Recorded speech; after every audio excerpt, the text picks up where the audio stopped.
The decisions in Ferguson, Missouri and New York City sparked widespread protests and global news coverage.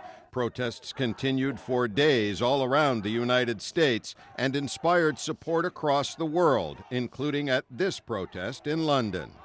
At the city's King's College, American Studies students have been talking about the issue in their classes. It's not a good thing. Xiangying Chao is a 23-year-old economics student from China who has studied in the United States. A lot of Chinese press, they said like, oh, in U.S. they always advocate the human rights, but look at that. It's like they have two standards of human rights. These students study America and all have visited.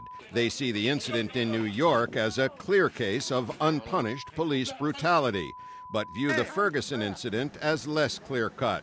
53-year-old master's degree student Paul Zimmerman of London says the details are not as important as the broader point. There's an assumption that somehow there's something that's gone on that isn't quite right. Maybe they come to the right conclusion, but in a sense that doesn't really matter. 24-year-old classmate Mark Eastwood from Northern England agrees. I would say it's exposed a broader issue. It's more, for me, the story of Ferguson and what's happened in New York, in the last week or so, is more about the issues of as I said, structural racism. There's also a sense of disappointment that the election of Barack Obama does not mean all of America's racial issues have been solved. Electing a black president in theory is transformational, but there's a lot that needs to happen in order to correct many years of systemic unfairness. One black president cannot change these things. They have to change their justice system, even their laws.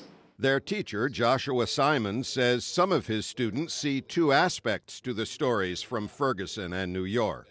They think of it as a pretty shocking demonstration of the remaining racial injustices in the United States, and a pretty encouraging sign that the population of the United States isn't going to take these events lying down.